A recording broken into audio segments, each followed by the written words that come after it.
قرأ الفاتحة. اللهم صل على محمد. بسم الله الرحمن الرحيم. بسم الله الرحمن الرحيم. بسم الله الرحمن الرحيم.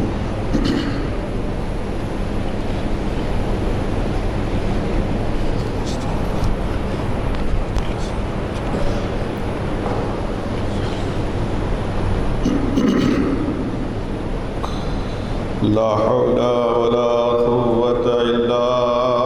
بالله العلي العظيم. أعوذ بالله السميع العليم من الشيطان اللعين الرجيم. بسم الله الرحمن الرحيم. الحمد لله الذي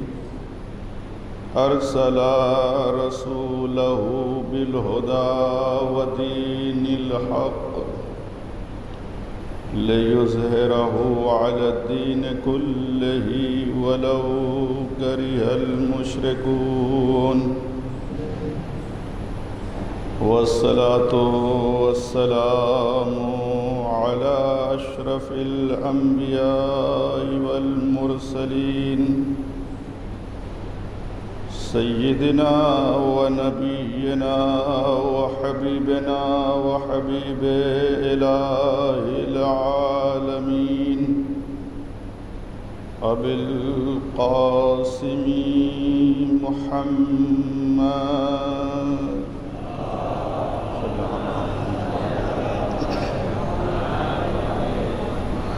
وعلى أهل بيته الطيبين الطاهرين المعصومين المظلومين الذين أذهب الله عنهم الرجس وطهرهم تطهيرا.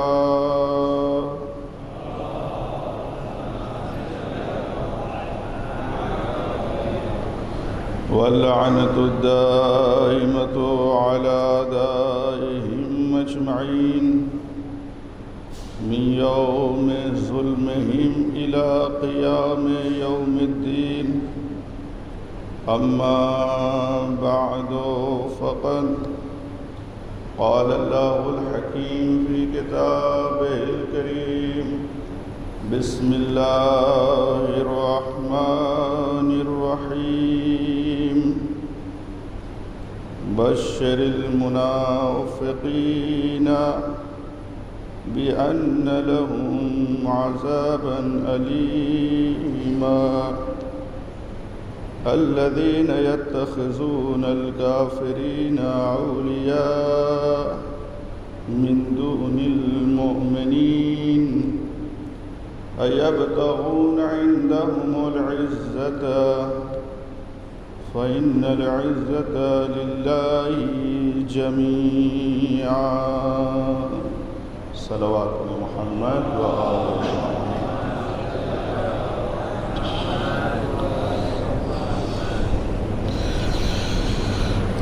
سورہ نساء کی 138 اور 139 نمبر کی آیت کریمہ، اس کی ابتدا میں پروردگار عالم نے منافقین کے لیے جن کا ظاہر اور باطن الگ ہوتا ہے، ان کے لیے دردناک عذاب کی بشارت دی ہے، اور عذاب کی بشارت جہاں جس کے اوپر عذاب نازل ہو رہا ہو اس کے لیے بھی ایک تربیتی پہلو اور دوسروں کے لیے بھی اس میں عبرت کا مقام ہوتا ہے. لہذا پروردگار عالم نے عذاب الہی کو بھی بشارت سے تعبیر کیا. یہ منافقین وہ ہیں جو کفار اور مشرکین کی دوستی کو اپنے لیے عزت اور شرف سمجھتے ہیں، مومنین سے قربت اختیار نہیں کرتے ہیں۔ اور آخر آیت میں پروردگار عالم نے یہ ارشاد فرمایا کہ یقیناً اور بے شک پوری کی پوری جو عزت ہے وہ پروردگار عالم کے لیے ہے۔ کربلا کی روشنی میں عزت اور ذلت کے حوالے سے جہاں تک ممکن رہا بہرحال آپ کے خدمت میں کچھ چیزیں گزارش کی گئی، اور جو طریقہ رہا وہ یہ کہ قیام کربلا میں، انقلاب کربلا میں امام حسین علیہ السلام کے ایک ایک عمل پر توجہ کی جائے، اور آپ نے اس سے جو دنیا والوں تک پیغام دیا ہے اس کی طرف انسان متوجہ ہو۔ کل کی گفتگو اور جو ابتدا سے چل رہی تھی خطبہ منا، اس کے بعد پھر مدینے کے حالات جو خط آنے کے بعد بنے، اور اس کے بعد امام حسین علیہ السلام نے انکار کیا بیعت کا، کہ جس کے نتیجے میں آپ کو اپنے عزیز وطن مدینے کو اب ترک کرنا پڑ رہا ہے۔ اور مدینے کو ترک کرنے سے، چھوڑنے سے پہلے کچھ واقعات پیش آئے ہیں کہ جو انشاءاللہ اگر وقت رہا تو بھی اس کے آخر گفتگو میں آپ کے سامنے اسے ذکر کروں گا۔ کل امام حسین علیہ السلام کے قیام میں جو ایک بہت اہم چیز نظر آئی تھی وہ ایک اسلام کا جو ایک قانون کہیں، ایک فرہنگ اس کا، وہ تھا وصیت، کہ جس کے بارے میں مختصر کل ذکر کیا کہ وصیت یہ انسانی زندگی کے لیے بہت ہی اہم مرحلہ ہے، کہ عظمت کے لیے یہی کافی ہے کہ حدیث میں یہ بیان ہوا کہ اگر کوئی اپنے بعد کے لیے، اپنے مال کے لیے اور ان ساری چیزوں کے لیے وصیت نہیں کر کے جاتا تو یہ ایک جاہلیت کی موت سے بھی تعبیر کیا گیا ہے۔ لہذا ہر انسان کو ہر وقت آمادہ رہنا چاہیے اپنی نسلوں کے لیے مادی جو وصیتیں ہوتی ہیں مال کے سلسلے میں، اور خصوصاً معنوی جو ان کے دین کے لیے جو چیزیں کام آنے والی ہیں اس کے حوالے سے بھی بہت ضروری ہیں۔ اور اس قانون کو امام حسین علیہ السلام نے قیام کربلا میں ایک جو بہت ہی مختصر وصیت اپنے بھائی برادر عزیز محمد حنفیہ کو باقاعدہ لکھ کر دیا ہے، اس میں آپ نے تحریر فرمایا ہے کہ جس کی ابتدا حمد پروردگار اللہ، یہ حسین جو ہے وہ گواہی دیتا ہے کہ معبود اس کے سوا، اللہ کے سوا کوئی نہیں ہے، حضرت محمد مصطفیٰ صلی اللہ علیہ وآلہ وسلم اس کے بندے ہیں اور اس کے رسول ہیں،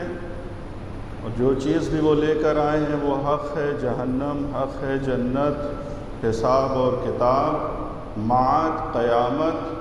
کل کے بعد کیا ہونے والا ہے، یہ ساری چیزیں حق ہیں۔ حسین اس بات کی گواہی دیتا ہے،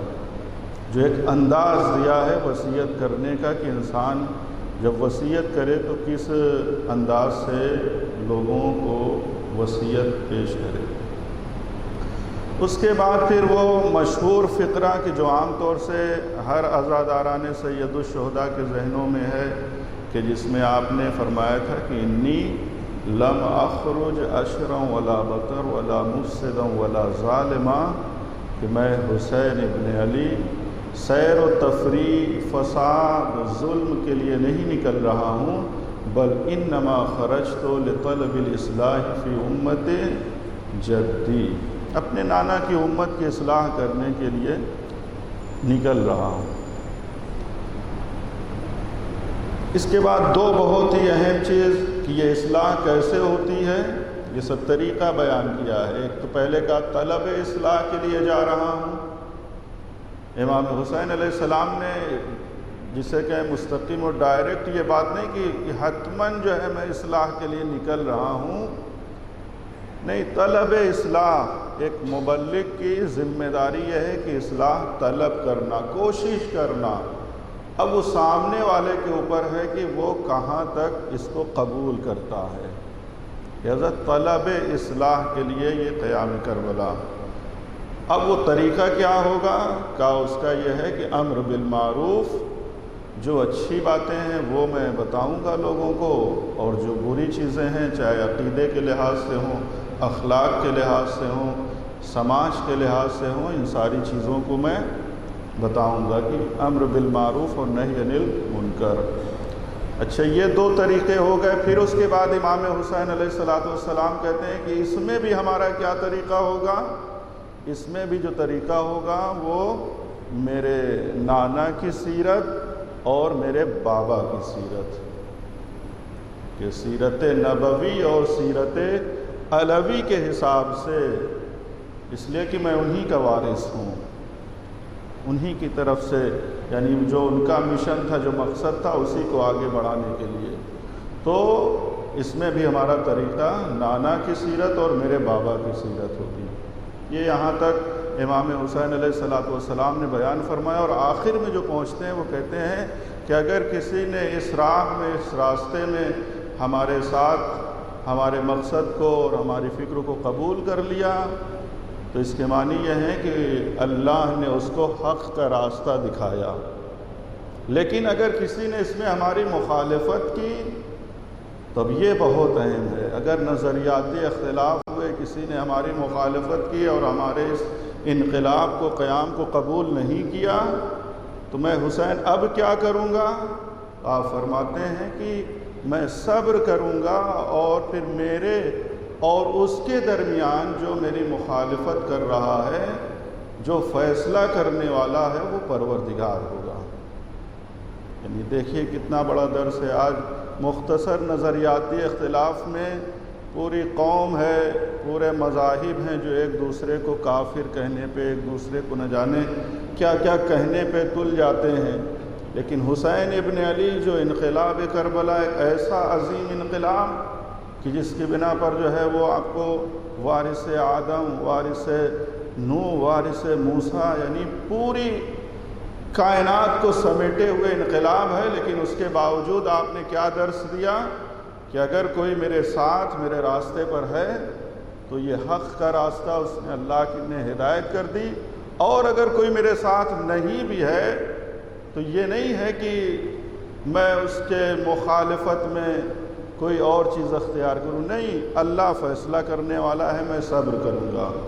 اور صبر یہ ہے کہ صبر کے معنی بیٹھنا نہیں ہے، اپنی کوشش کرنا، اپنی باتوں کو اچھے طریقے سے لوگوں کے سامنے پیش کرنا، کوشش کے ساتھ اپنے مقصد کو لوگوں تک بیان کرنا، یہ بھی صبر کا مصداق ہے۔ تو یہ درس ہے جو ہر ایک جملے میں امام حسین علیہ السلام نے پوری کائنات کو دے کر گئے ہیں۔ یہ ہمیں بھی چاہیے کہ مختصر نظریاتی اختلافات میں ایک دوسرے کو کافر اور ایک دوسرے کو نہ جانے کیسی کیسی باتیں کہنے لگے، یہ سیرت امام حسین علیہ السلام نہیں ہے، یہ پیغام ہے پوری کائنات کے لیے۔ اس کے بعد آخر میں یہی کہا کہ میرا بھروسہ، میرا اعتماد، میرا توکل، مجھے پلٹنا ہے جو وہ پروردگار عالم کی طرف ہے، اور وہی میرے لیے قوت ہے، وہی میری طاقت ہے۔ یہ مختصر وصیت جو امام حسین علیہ السلام نے آخری موقع پر، جب محمد حنفیہ آپ کے برادر عزیز نے آپ سے یہ کہا کہ آپ واجب الاطاعت ہیں، آپ کی باتوں کا ماننا میرے لیے واجب ہے، لیکن پھر بھی میرا ایک دل ہے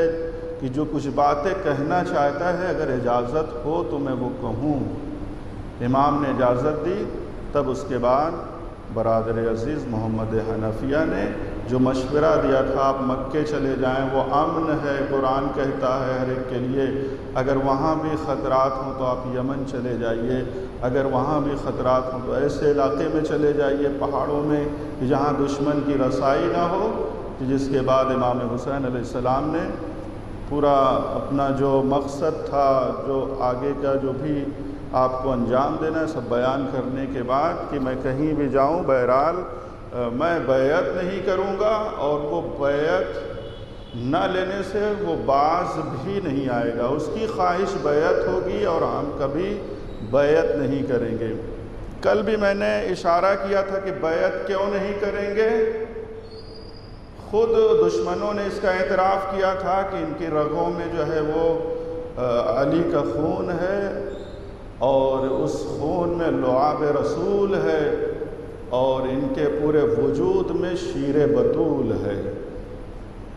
اور اسی کی طرف امام حسین علیہ السلام نے روز عاشورہ بھی اشارہ کیا ہے کہ الا ان الدعی ابن الدعی،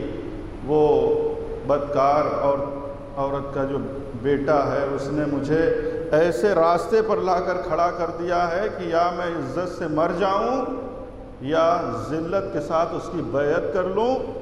اور اس کے بعد امام کہتے ہیں ہیہات من الذلہ، ہم وہ خاندان ہیں کہ جس کے قریب ذلت آ ہی نہیں سکتی، اس لیے کہ ذلت ایک رجس ہے، نجاست ہے، اور ہم اہل بیت نبوت ہیں، تطہیر کا مرکز ہے، لہذا یہ ہو ہی نہیں سکتا۔ اس کے بعد آپ نے آگے جو بیان کیا تھا کہ اب یہ انکار کرنے میں کون کون سبب بن رہا ہے، تو کہا اللہ، اس کے رسول، مومنین، وہ آغوش، وہ گودیں کہ جو طیب و طاہر ہیں، کہ جس میں میں پلا ہوں، وہ مجھے اجازت نہیں دے رہی ہیں کہ میں بیعت یزید کروں۔ وہ مرد مجاہد جن کے اندر غیرت پائی جاتی ہے، وہ ہمارے خاندان کے جو افراد ہیں، مثل حیدر کرار، مثل احمد مرسل، یہ لوگ اجازت نہیں دے رہے ہیں کہ میں کسی فاسق اور فاجر کی بیعت کروں۔ اب آئیے، کل میں نے ایک قانون اسلام جو وصیت تھی اس کی طرف اشارہ کیا تھا، آج جو اشارہ کرنا چاہتا ہوں وہ ہجرت ہے۔ تھوڑی سی اس کے بارے میں بھی ہم دیکھیں کہ ہجرت کی کتنی عظمت ہے اسلام میں، کہ اصل ہجرت کے معنی ہے ایک مکان کو چھوڑ کر کسی اور مکان پر چلے جانا۔ ہجر کے معنی جو ہیں وہ ترک کرنے کے ہوتے ہیں، چھوڑنے کے، ایک جگہ کو چھوڑ دیا جائے۔ اور اسی لیے آپ تاریخوں میں اور مجلسوں میں مہاجرین اور انصار سنتے ہوں گے۔ مہاجر اسے کہتے ہیں جو ہجرت کر رہا ہے، لہذا وہ افراد کے جو پیغمبر اسلام کے ساتھ مکے سے مدینے، یعنی اپنے مکے کو چھوڑ کر مدینے آئے، ان کو مہاجرین کہا جاتا ہے۔ اور وہ لوگ کہ جو مدینے میں پیغمبر کے چاہنے والے پہلے سے، مثل جابر ابن عبداللہ الانصاری، یہ لوگ جو وہاں موجود تھے، ان کو انصار کہا جاتا ہے، یعنی مدد کرنے والے۔ تو یہ مہاجرین اور انصار کا بھی جو ہم لفظ سنتے ہیں وہ یہاں سے ہے، کہ جن لوگوں نے پیغمبر اسلام کے ساتھ ہجرت کی ہے مکے سے مدینے، وہ مہاجرین ہیں، گویا انہوں نے اپنے وطن عزیز کو ترک کیا ہے۔ اور وہ لوگ کہ جنہوں نے پیغمبر کی نصرت اور مدد کیا ہے مدینے میں، ان کو انصار کہا جاتا ہے۔ ہجرت کے سلسلے میں اگر آپ دیکھیں تو یہ ایک اسلام کا حکم ہے۔ خلاصہ کلام یہ ہے کہ اگر انسان یہ محسوس کر رہا ہے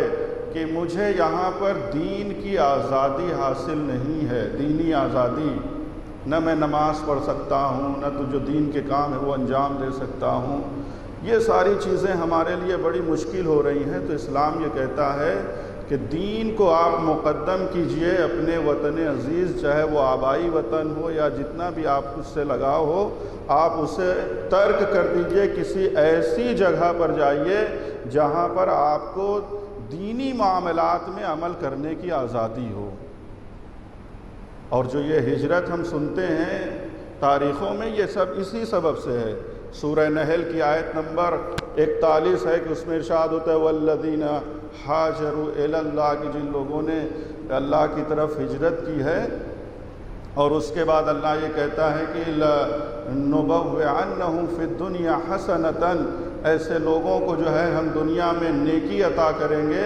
اور ان کا اجر جو ہے وَلَأَجْرُ الْآخِرَةِ أَكْبَرُ، اور آخرت میں جو ان کو اجر ملے گا وہ تو بہت ہی بڑا ہے جو ان کو دیا جائے گا۔ لو کانوا یعملون، اگر یہ اس بات کو جان لیتے۔ اور پھر یہ کہتا ہے والذین صبروا وعلی ربہم یتوکلون، یہ کون لوگ تھے کہ جن لوگوں نے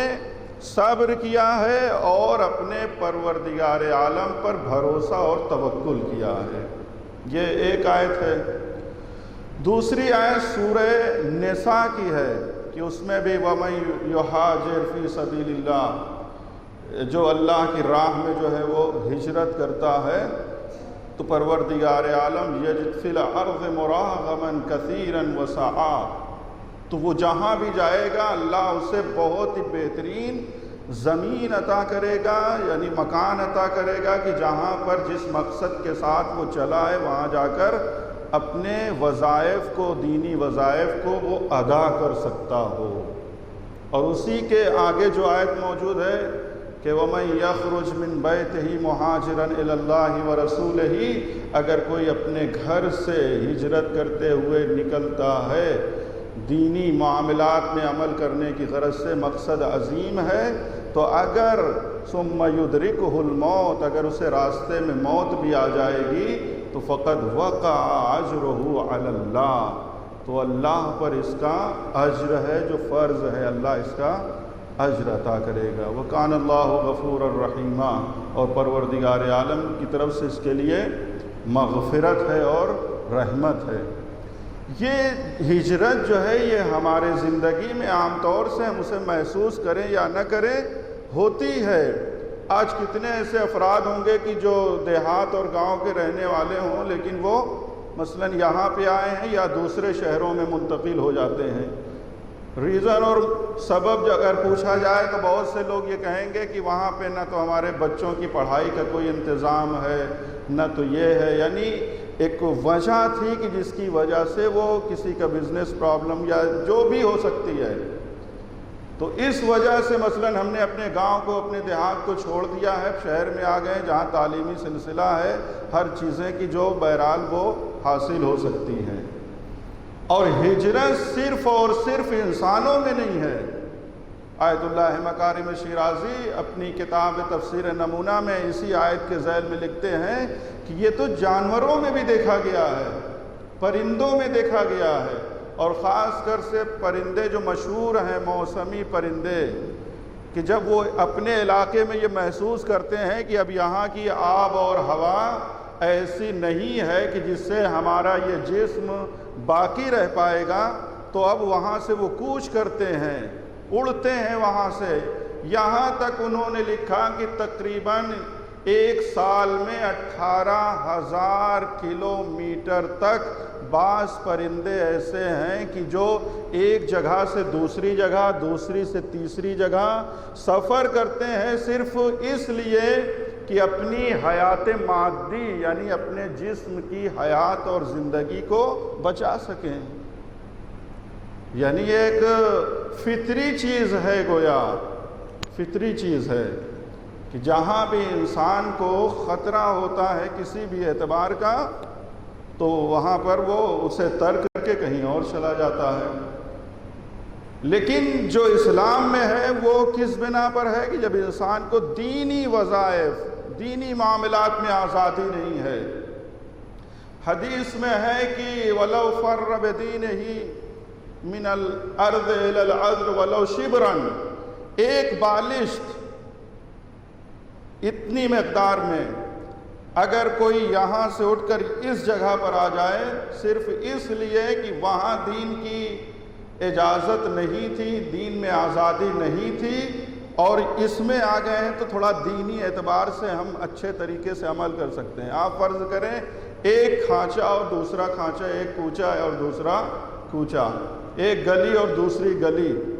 اس میں ہمیں آزادی نہیں تھی دین کی، لیکن ہم اس میں آ گئے تو ہمیں ذرا سا دینی ماحول مل گیا اور دینی وظائف کو ادا کر سکتے ہیں۔ تو حدیث کہتی ہے کہ ان افراد کا شمار روز محشر رفیق محمد و ابراہیم، یعنی جناب ابراہیم اور حضرت محمد مصطفیٰ صلی اللہ علیہ وآلہ وسلم کی ہم نشینی عطا کی جائے گی ان کو، اس لیے کہ پوری تاریخ انبیاء میں یہ دو نبی ہیں کہ جنہوں نے بہت اور کافی مقدار میں انہوں نے اور ان کی امت نے ہجرت کی ہے صرف دین کو اور دینی وظائف کو ادا کرنے کے لیے۔ تو یہ اب امام حسین علیہ الصلوۃ والسلام جو مدینے سے جا رہے ہیں مکے کی طرف، اب میں ذکر کروں گا کہ لیکن امت اور امام میں خاص فرق ہے۔ تو یہ ایک بہت ہی عظیم سنت ہے اور واجبات میں سے بھی ہو جاتی ہے۔ اگر انسان بالکل ادا نہیں کر پا رہا ہے اپنے دینی معاملات کو، تو وہ اس جگہ کو ترک کر کے کسی اور جگہ چلا جائے۔ لیکن اب یہاں سے سنیے کہ لیکن یہ کام انسان کے اندر کرنے کی صلاحیت کب پیدا ہوتی ہے کہ مثلاً اپنے عزیز وطن کو، اپنے بھائیوں کو، جہاں پہ وہ رہتے ہیں، جہاں پہ بچپنا گزرا ہے، جہاں پہ ہمارے آباء و اجداد کی قبریں ہوں، لیکن آج حالات خراب ہو گئے، ہم منتقل ہو رہے ہیں، آخر یہ کب ان کے اندر یہ قوت اور صلاحیت پیدا ہوتی ہے؟ مولا کائنات امیر المومنین علیہ الصلوۃ والسلام کی یہ حدیث ہے کہ آپ نے ایک جوان سے سنا، وہ کہہ رہا تھا ہاجر تو ہم نے ہجرت کی، تو آپ نے کہا تم نے کیسے جو ہے ہجرت کر لیا؟ ہجرت کے معنی یہ ہرگز نہیں ہے کہ ایک مکان سے اٹھے اور دوسرے مکان پہ چلے گئے، ایک شہر سے اٹھے اور دوسرے شہر میں چلے گئے، بلکہ حقیقت ہجرت یہ ہے کہ انسان یہجر من السیئات، یعنی برائیوں کو چھوڑ کر اچھائیوں کی طرف چلا جائے، برائیوں کو ترک کرے اور اچھائیوں کی طرف آ جائے۔ جب اس کے دل میں یہ چیز انجام پا جاتی ہے کہ وہ جہل سے نکل کر علم کی طرف آ گیا ہو، ظلمت سے نکل کر نور کی طرف آ گیا ہو، تب اس کے اندر یہ قوت پیدا ہوتی ہے کہ اب اس کی نگاہ میں یہ مادی چیزیں نہیں رہ جاتی، بلکہ اب اس کی نگاہ میں وہ دین ہے کہ جس دین کے لیے اپنے عزیز وطن کو بھی ترک کرتا ہے، اپنے اعزاء کو بھی چھوڑتا ہے، اپنے بچوں کو بھی یتیم کر دیتا ہے، اس لیے کہ اب اس کی نگاہ میں دین ہے اور اندرونی ہجرت وہ کر چکا ہے۔ اور اسی لیے انقلاب کے لیے بھی کہا گیا کہ انقلاب کربلا، جو کربلا میں اتنا بڑا انقلاب آیا ہے، یہ صرف مدینے سے اٹھ کر کربلا آ جانے سے نہیں ہے، بلکہ جتنے بھی کربلائی انصار حسینی وہاں موجود تھے، کربلا پہنچنے سے پہلے انہوں نے اپنے اندرونی اور داخلی ہجرت کیا تھا، یعنی وہ شرک سے توحید کی طرف، ظلمت سے نور کی طرف، ظلم سے عدالت کی طرف جب وہ ہجرت کر چکے تھے، تب حسین ابن علی نے ان کو اپنے دامن میں لیا اور کربلا لے کر آئے، وہاں اتنا بڑا انقلاب۔ تو یہ ظاہری انقلاب سے پہلے باطنی انقلاب اور تبدیلی کی ضرورت ہوتی ہے۔ جب یہ وجود میں آ جاتا ہے، تب انسان جو ہے وہ ظاہر کو، دنیا کو، عالم کو بدلنے کی طاقت رکھتا ہے۔ لیکن اگر کسی نے ابھی اندرونی ہی ہجرت نہیں کی ہے،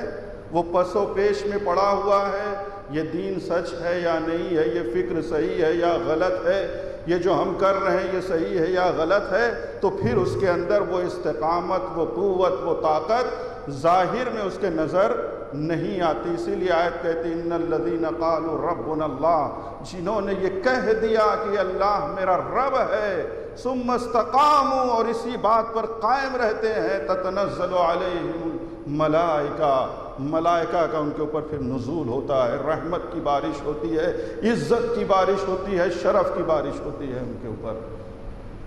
بس عزیزان گرامی، یہ امام حسین علیہ السلام جو یہاں سے جا رہے ہیں، یہ بہت بڑا پیغام دے رہے ہیں جو ہجرت کا اسلام میں رکھا گیا ہے۔ لیکن اب یہاں پر میں یہ گزارش کروں گا، اب لوگوں کے ذہن میں ایک سوال ہوگا کہ کیا امام معصوم کے لیے یہ خطرہ تھا کہ وہاں پر اگر آپ مدینے میں رہتے تو آپ دین پر عمل نہیں کر سکتے تھے، نعوذ باللہ آپ کی نمازیں ترک ہو جاتی، یا اور دینی معاملات نہیں، ہم نے تو اہل بیت علیہ السلام کی زندگی میں ایسے دیکھا ہے کہ وہ حالات کے تابع نہیں ہیں، بلکہ وہ حالات کو اپنا مطیع بنا دیتے ہیں۔ ذرا غور کیجئے گا، امام موسیٰ کاظم علیہ السلام کے زندگی نامے میں ہم نے یہی تو پڑھا ہے کہ جب آپ کو قید کیا جاتا ہے تو خلاف کار بدکار عورت کو زندان میں بھیجا گیا تاکہ کوئی ایسی تہمت لگائی جائے کہ جس کے ذریعے سے امام کی عزت پامال کیا جا سکے۔ لیکن تاریخ نے کیا لکھا؟ کہا جب بادشاہ نے اپنے جاسوس کو زندان میں روانہ کیا تو یہی دیکھا کہ اب تک قید خانے میں صرف ایک مسلح رہتا تھا، لیکن اب جا کر دیکھتے ہیں تو 2 مسلح نظر آ رہے ہیں۔ اس کے معنی یہ ہے کہ ائمہ کی زندگی وہ ہے کہ جو ان کے حصار میں آ جاتا ہے، جو ان سے قربت اختیار کرتا ہے، اگر دل میں پاکیزگی پائی جاتی ہے تو وہ اپنے فکر کے تابع بنا لیتے ہیں، لہذا زمانہ ان پر اثر نہیں کر سکتا۔ تو آخر امام حسین علیہ السلام نے پھر یہ ہجرت، یہ سوال ہے کہ آخر کیا دین کے اعتبار سے کوئی مشکل ہو جاتی؟ یہیں پر ایک فرق ہے جو امام اور امت کا ظاہر ہوتا ہے کہ امت ہجرت اس وقت کرتی ہے اور حکم دیا گیا جب اس کو اس بات کا خطرہ ہو کہ ہم دینی اپنی ذمہ داری کو ادا نہ کر پائیں گے، آزاد نہیں ہیں۔ لیکن امام وہ ہوتا ہے جس کو اپنے دین پر خطرہ نہیں ہے، بلکہ جب خود دین پر آنچ آتی ہے تب امام معصوم ہے جو اپنے عزیز وطن کو چھوڑتا ہے تاکہ دین کو بچایا جا سکے۔ یہ فرق ہے امت اور امام کی ہجرت میں کہ امت اپنے دین کو بچانے کے لیے وطن اور مکان کو ترک کرتی ہے، لیکن جو امام ہوتا ہے وہ خود دین کی حفاظت کے لیے، خود دین کی حفاظت کے لیے وہ نکلتے ہیں اور اس راہ میں اپنی قربانیاں پیش کرتے ہیں۔ عزیزان گرامی، اب آئیے اس وصیت کو جو میں نے پیش کیا، یہ فرہنگ ہجرت انسان اپنے ذہن میں رکھے، اور اس پر اگر ایسی مشکلات کبھی انسان